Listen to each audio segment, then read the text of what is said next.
Salam sejahtera bagi kita semua. Perkenalkan, nama saya Vincentia Anita Listiarini. Nama panggilan saya Anita. Saya seorang mahasiswi dari jurusan Psikologi angkatan 2018. Kebetulan saat ini saya telah menyelesaikan program KKN di angkatan ke-62. Saya dari kelas 14 dan kelompok 68. Terima kasih pula saya aturkan kepada dosen pembimbing saya, yaitu Bapak Fideli Rosa Kastuhandani, dan juga kakak pembimbing lapangan saya, yaitu Kak Maria Yuniar. Oleh karena itu, di video kali ini mengenai video dokumentasi akhir. Selain itu, saya juga akan berterima kasih banyak atas seluruh warga masyarakat yang telah mendukung dan juga ikut berpartisipasi dalam program KKN ini.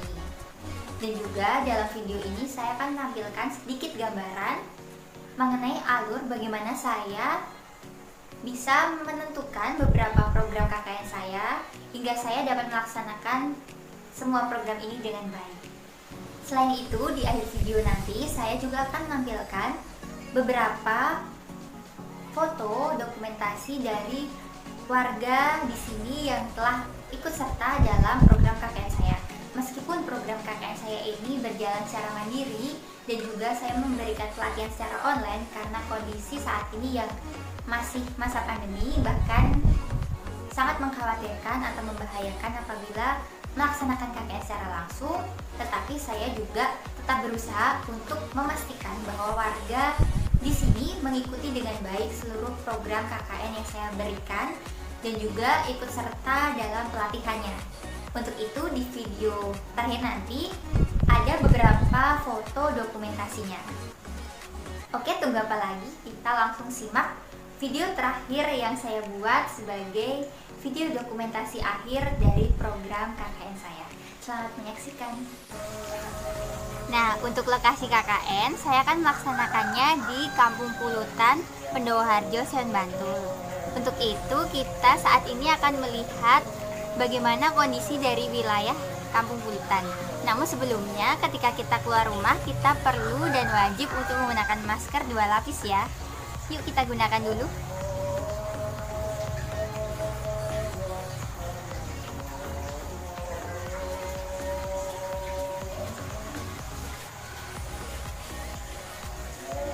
Oke, sudah siap.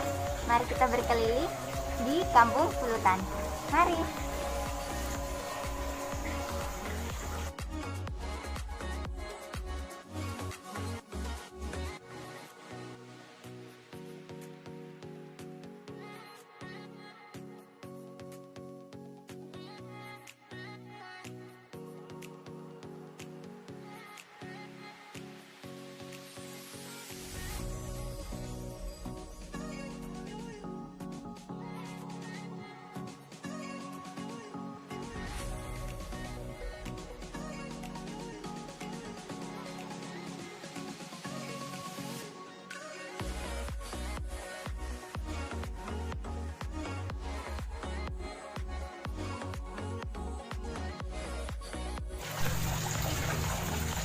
Nah, itu tadi hasil kita jalan-jalan melihat wilayah dari Kampung Pulutan ini. Jadi, di wilayah Kampung Pulutan ini terdiri dari 4 RT, yaitu ada RT 63, 64, 65, dan 66. Dah, kebetulan rumah saya ini berada di RT 63.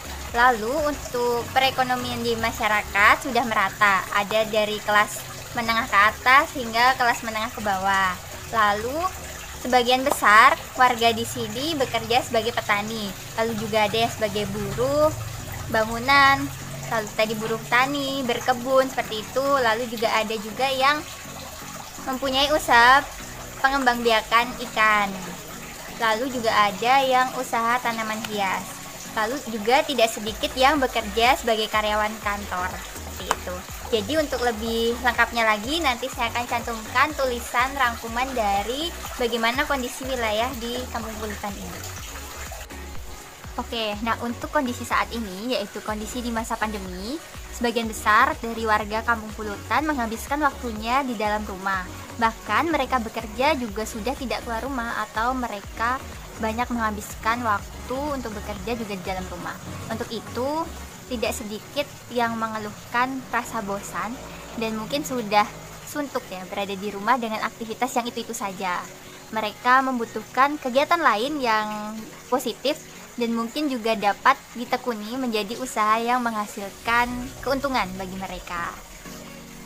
Dilihat dari potensi wilayah dan juga warga di Kampung Pulutan yang sebagian besar masih berusia produktif, mereka juga menekuni atau menyukai hal-hal yang bisa dilakukan dengan kondisi rumah berlahan sempit, seperti bercocok tanam. Nah, untuk bercocok tanam, saya menawarkan tanaman hias bernama tanaman sukulen. Mengapa demikian? Karena dilihat dari tanaman sukulen yang dapat tumbuh di wilayah dengan kondisi cuaca cukup panas ketika siang hari, tanaman sukulen juga dapat tahan dan tetap hidup. Lalu untuk lahan yang sempit dengan rumah yang halamannya hanya terbatas, itu juga sangat cocok untuk membudidayakan atau mengembangbiakan tanaman sukulen.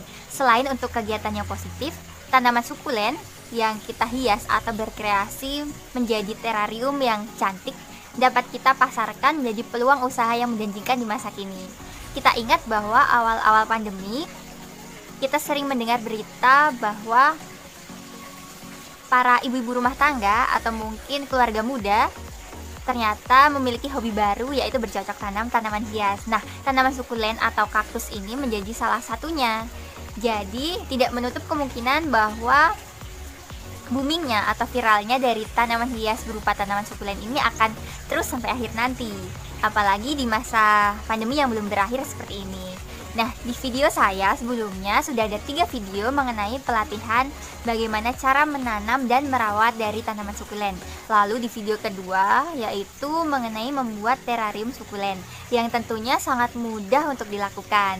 Lalu yang ketiga itu bagi warga yang memiliki ide dan jiwa berbisnis terarium sukulen, itu sangat diperlukan karena di situ saya menjelaskan dan mempraktekkan bagaimana mengemas dari terarium sukulen agar sampai ke tangan konsumen dengan baik.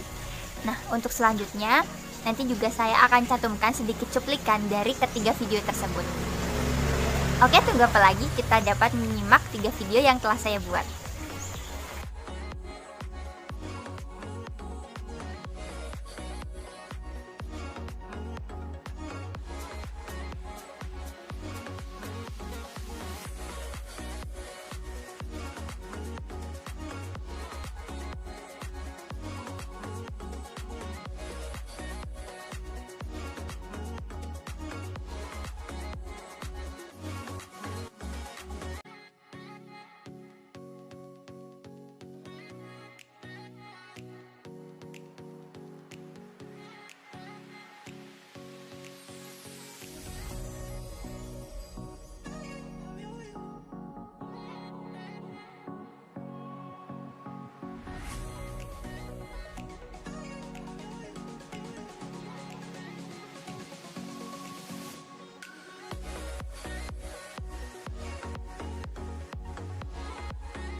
Nah, itu tadi beberapa gambaran mengenai bagaimana saya dapat menentukan beberapa program KKN yang saya lakukan di lokasi Kampung Pulutan ini. Dan juga sedikit cuplikan mengenai ketiga program yang telah saya lakukan. Mungkin Bapak Ibu dan juga teman-teman yang masih penasaran dan ingin melihat secara full keseluruhan dari beberapa program KKN saya, juga dapat menonton dan juga masih tersedia dalam channel YouTube saya. Sebelumnya saya juga memohon maaf apabila selama saya melaksanakan KKN dari awal hingga akhir terdapat kesalahan pengucapan maupun tingkah laku saya yang kurang berkenan di hati Bapak Ibu dan teman-teman sekalian. Dan juga saya juga mohon maaf apabila dalam video ini terdapat kesalahan pengucapan dan pengetikan.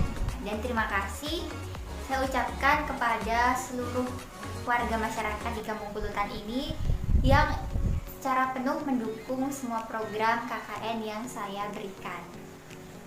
Akhir kata, saya ucapkan terima kasih banyak atas perhatiannya dan sampai jumpa di kesempatan yang lainnya. Terima kasih.